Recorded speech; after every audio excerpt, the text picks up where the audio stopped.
Available na ang Gabunan voucher natin. Merong cash discount sa halagang 50 pesos ang unang 20 na tao na gagamit ng voucher code.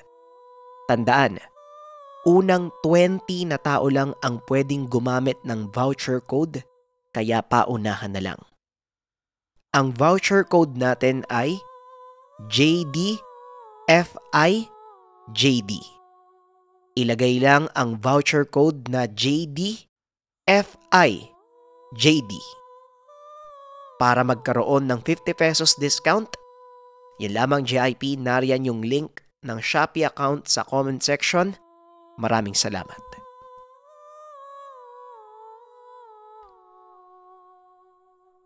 Ang kwentong ito ay hango sa totoong buhay. Mula ito sa isa nating kabayan na itago na lang natin sa pangalang Rio. Walang eksaktong taon. Probinsya ng Negros. Marahil hindi na lingid sa kaalaman ng lahat ang katagang Antingero o sa ibang dialekto ay tinatawag silang Antingan. Hinahangaan dahil sa angking kakayahan, kakaibang kaalaman, lalo na sa mga dasal. Kinakatakutan din ang mga Antingero dahil sa mga nasabing kakayahan. Pero mas madalas ay hindi natin sila nauunawaan. Sa paningin ng iba, nasisiraan o nababaliw na ang mga Antingero dahil sa kakaibang ritual at paniniwala na kanilang isinasagawa. Ito ang karanasan ng ating bidang si Rio. 10 taong gulang nang magsimulang magsanay bilang Antingero sa ilalim ng pagtuturo ng ama.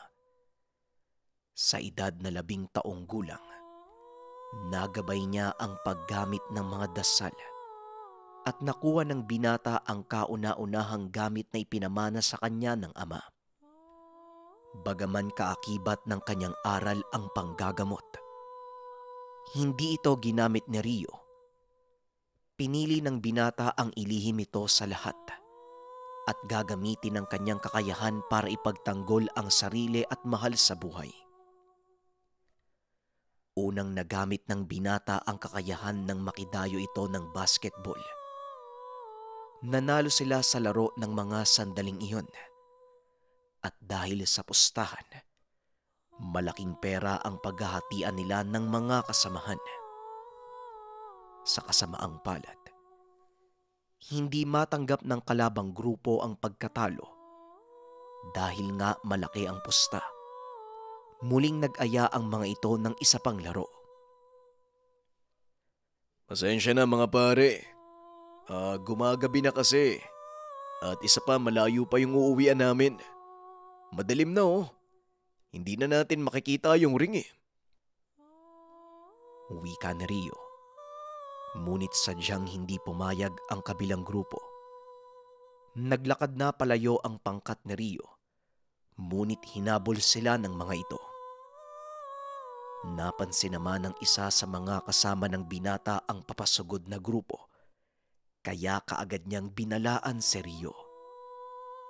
Medyo malayo pa ang grupo kaya nagawang maghanda ng binata. Marahan siyang naglakad para antayin ang mga ito. At nang makalapit sila, walang takot na kinumpronta ni Rio ang pangkat. Sandali lang pare. Talo na kayo eh. Malinaw naman na panalo kami. Di ba nga may referee pa? Wika ng binata. Mahinahon si Rio ng mga sandaling iyon. Ngunit nagpantig ang tenga ng binata sa susunod na sinabi ng kabilang pangkat. Ay, hindi mo ba ako kilala? Dayo ka lang dito ah. Kapitan ng baryong to yung tatay ko. Kung gusto mong makalabas ng buhay dito, ibalik mo sa amin yung pera. Tugon ng isa sa mga kalalakihan na itago na lang natin sa pangalang Rufo. Hindi ka pala patas lumaban pare. Malinaw yung pagkatalo nyo, di ba? Pasensya na, pero hindi na namin ibabalik yung pusta. At para sabihin ko sa'yo, hindi ako natatakot kahit presidente pa yung tatay mo. Wika ni Rio sabay lakad palayo. Nalabis namang ikinagalit ni Rufo. Inundayan nito ng malakas na suntok ang binata. Alam ni Rio na kung gagantihan niya ang kalaban, siguradong masasaktan nito ng husto. Inilagan ang suntok na naging dahilan upang sumubsob si Rufo sa putikan. Pinagtawanan nito ng mga taong nanonood, kaya naman napahiya ng husto ang binata. Walang niya ka. Bakit ka umilag? Pagbabayaran mo yung ginawa mo sa akin, ha? Tandaan mo yan. Hindi pa tayo tapos. Babalikan kita. Mag-antay ka lang. Pagbabanta ni Rufo. Hindi na ito pinansin pa ni Rio. Nagpatuloy sa paglalakad pauwi ang binata. Ngunit hindi pa man sila nakakalabas ng baryong iyon. Hinarang na sila ng mga tanod. Kasama ng mga ito si Rufo at ang kapitan ng baryo na ama nito. Natakot ang ilan sa mga kasamahan ni Rio at sinisi siya sa nangyari. Ngunit nanatiling kalmado ang binata at hinarap ang mga kalalakihan. Ikaw ba yung binatang nagpahiya sa anak ko? O ba, ang lakas naman ng loob mo. Hindi ba taga-kabilang baryo ka? Sa palagay mo, papalampasin ko yung ginawa mo. Wika ng kapitan. Naglakad si Rio palapit sa mga ito. Pinigilan siya ng mga kasamahan. Ngunit sinabihan niya ang mga itong siya na ang bahala. Kayo po ba yung kapitan ng baryo? Mawalang galang na po Pero hindi po ako'y nagsimula ng gulo. Anak po ninyo ang unang nanugod at wala po akong ginawa. Inilagan ko lang po yung suntok niya, kaya po siya nasubsob sa putikan. Pagpapaliwanag ni Rio. Aba, ay talagang magdadahilan ka pa. Wala akong pakialam kung may kasalanan ka o wala. Ang punto ko dito, pinahiya mo yung anak ko.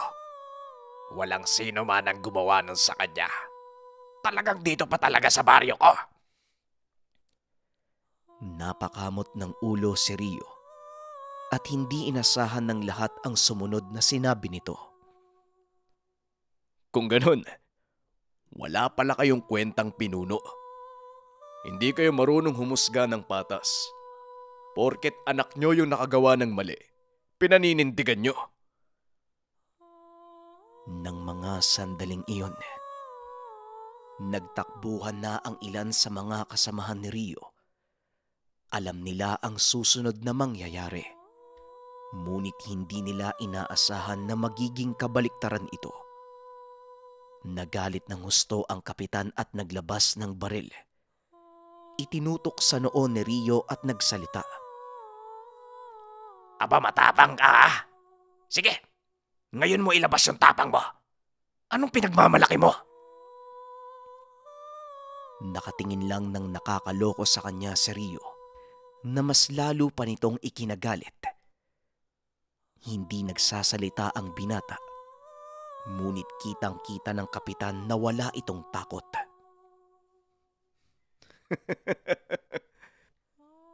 Sige, iputok mo. Tignan natin kung uubra yung baril mo. Wika na Rio. Dahil sa paghahamon ng binata, biglang kinalabit ng kapitan ang baril. Ngunit laking pagtataka nito dahil hindi pumutok ang sandata. Makailang ulit niya pa itong kinalabit at kinasa. Ngunit ganun pa din ang nangyari. Nako naman, hindi pala uubra yung baril mo sa akin. Kap, ako po, wala po akong sinasagasaang tao. Alam kong nasa tama ako kaya pasensya na kung ipinagtanggol ko ang aking sarili. Iginagalang ko po kayo bilang pinuno ng baryong to. Pero kung papairalin nyo ang bulok na sistema ng pamumuno, pasensyahan po tayo. Hindi po ako mananatiling mangmang. Hindi ko po hahayaan na apihin nyo ko. Wika na Rio sabay hablot ng baril sa kamay ng kapitan. Hindi ito nakakilos na tila ba natigal po. Tinignan ng binata ang mga kasamahan ng kapitan. At laking gulat ng mga ito nang biglang naglaho sa kanilang paningin si Rio. Nagpalinga-linga sa paligid ang mga ito upang hanapin ang binata. Laking gulat ng lahat dahil isa-isa silang nagbagsakan. Hanapin nyo! Hanapin nyo yung lintik na yon! May sa demonyo yung batang yun ah! Kapag nahanap nyo, dalhin nyo sa akin ang buhay! Wika ng kapitan. Ngunit natigilan ito nang biglang magpakita si Rio sa kanyang harapan. Hindi na po kailangan dahil nandito ako.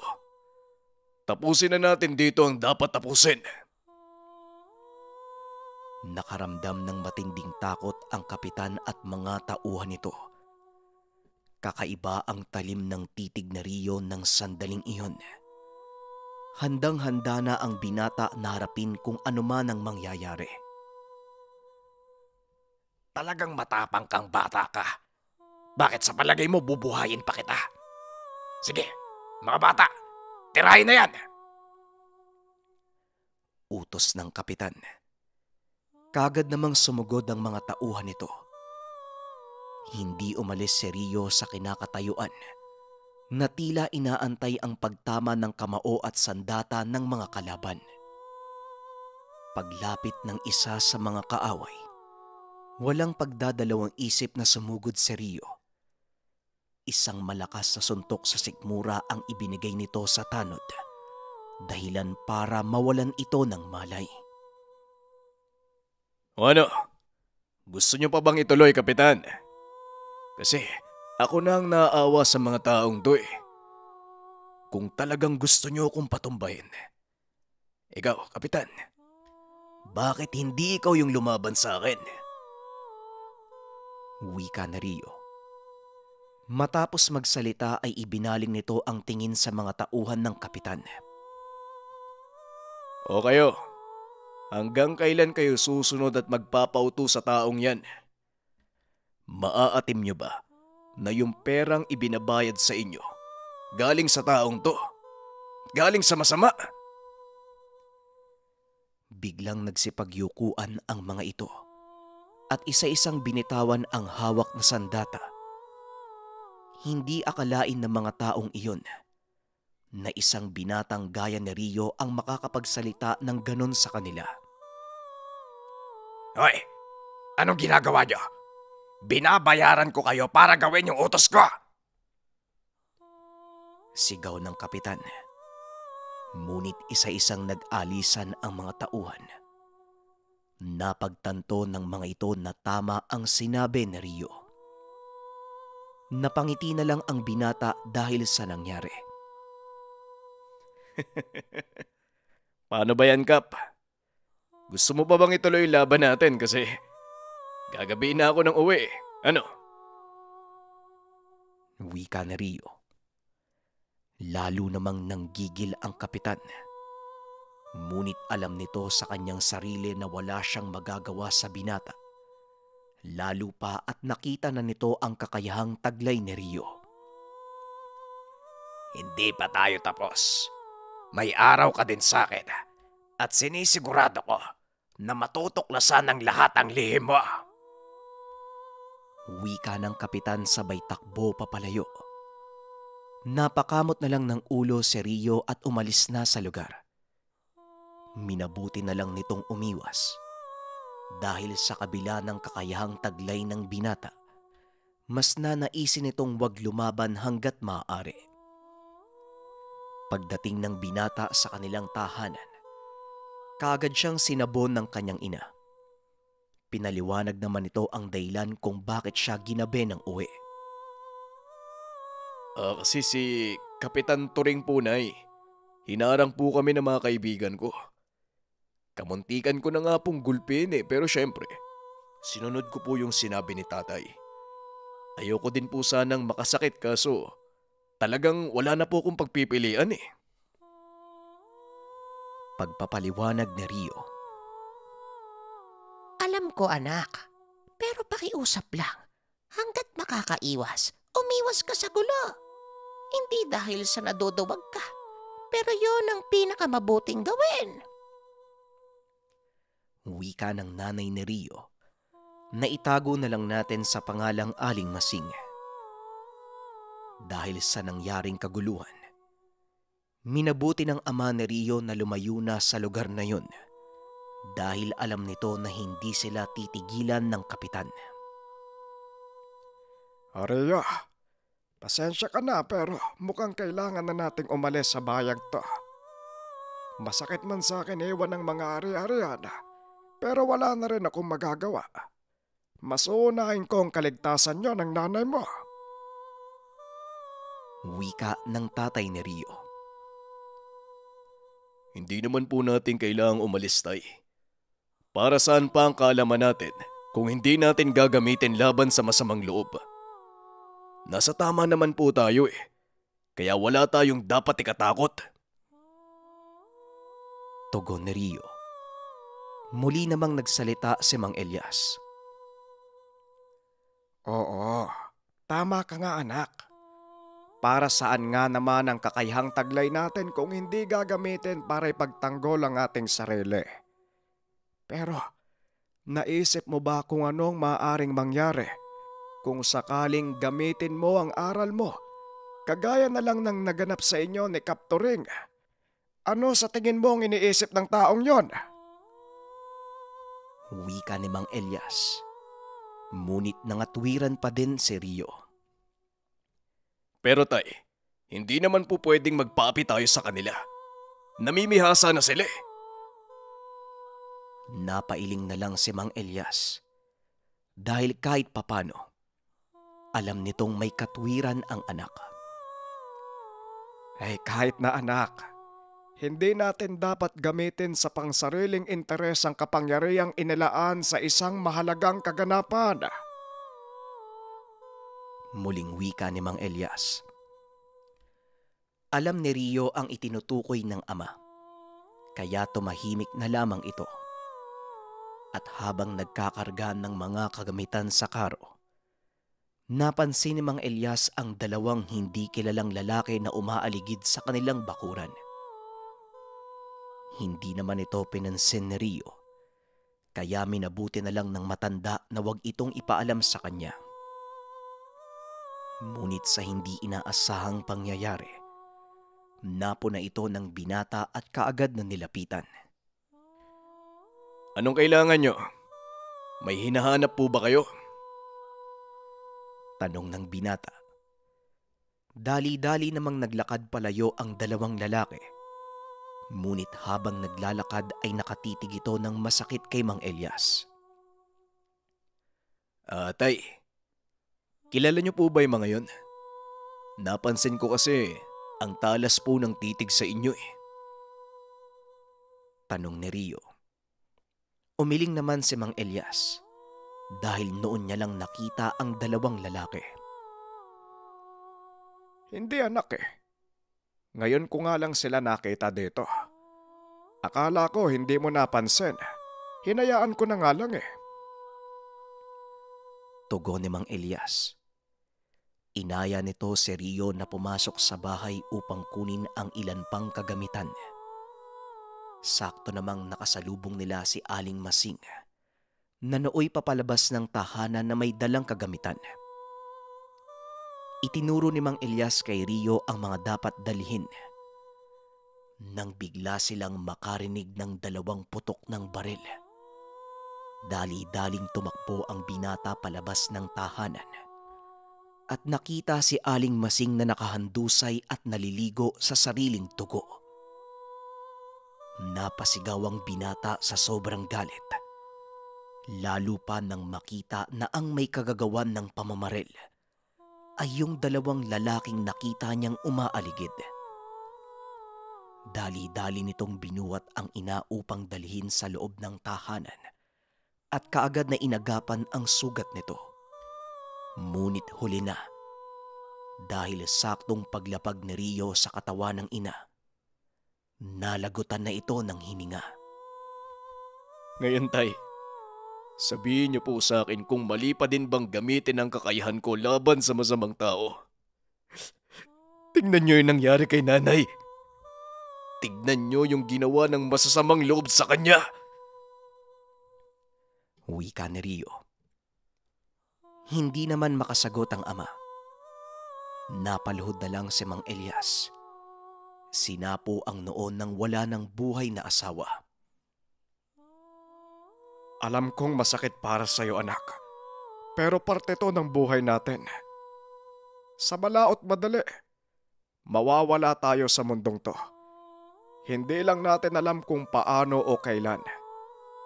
Kaya kung itatanong mo kung maghihigante ba ako, hindi, anak. May mas makapangyarihang nilalang ang magbibigay ng hustisya para sa atin. Lahat ng kasalanan ay may kabayaran.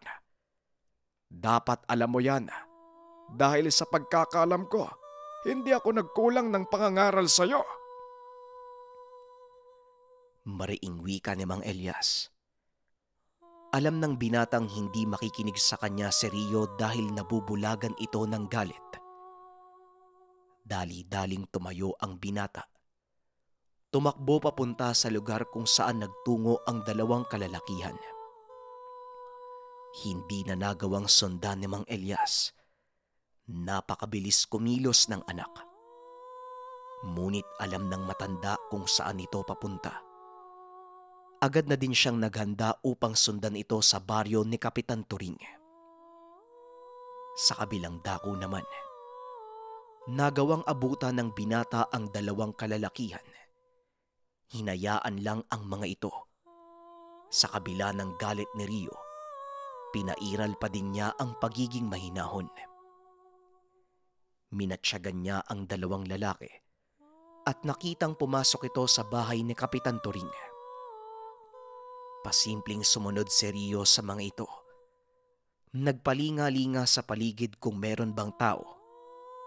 At nang masiguradong walang nakakita sa kanya, kaagad siyang tumuloy sa loob ng bahay ng kapitan.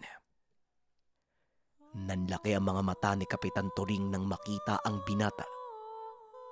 Napatayo ito sa kinauupuan nang makitang pinagsusuntok ng binata ang dalawang lalaking pumatay sa kanyang ina. Hindi ito binitawan ng binata hanggat hindi nawawalan ng malay ang mga ito. Sinubukan din ni Kapitan Turing na barilin si Rio, ngunit kagaya ng una, hindi pumutok ang baril nito. Talagang may sa demonyo kang bata ka. Lumayo ka sa akin. Wika ng kapitan habang patuloy na kinakalabit ang baril. Walang yaka. Pati ang nanay kong walang kamuwang-muwang. Dinamay mo. Hindi ka marunong lumaban ng patas. Kung talagang matapang ka, ako ang harapin mo. Tumayo ka at magpakalalaki. Hindi yung nagtatago ka sa likod ng mga tauhan mo. Wika ni Rio. Hindi na napigilan pa ng binata ang galit. Nilapitan nito si Kapitan Turing at walang tigil na pinaggugulpe. Hindi huminto si Rio hanggat hindi nalalagutan ng hininga ang kapitan. Pagbitaw ni Rio sa kalaban, nagmistula itong lantang gulay. Sumakto naman ang pagdating ng kanyang ama. Nanlumo sa mga nakita. 3 tao ang nakahandusay sa sahig ng tahanan. Lahat sila ay wala ng buhay. Anong ginawa mo, anak? Hindi mo ba alam na maaari kang makulong dahil dito? Tao ang pinatay mo! Hindi kumilos si Rio sa kinakatayuan. Pilit naman siyang niyuyugyug ng ama upang bumalik sa ulirat. Rio, ano ka ba? Umalis na tayo dito bago pa dumating yung otoridad. Muling wika ni Mang Elias. Ginawa ko lang po sa tingin ko tay kung ano yung tama. Kailangan ni nanay ng hustisya. At ginawad ko lang sa mga taong ito ang nararapat na kaparusahan. Tugon ni Rio sabay lakad palabas ng tahanan. Bumungad naman sa binata ang mga kapulisan. Hindi naman nanlaban si Rio. Sumuko ang binata. At dahil minor de edad siya ng sandaling iyon, ipinasailalim ang binata sa Boys Town. Ilang taon siyang nanatili sa lugar hanggang sa tumungtong siya sa wasdong edad.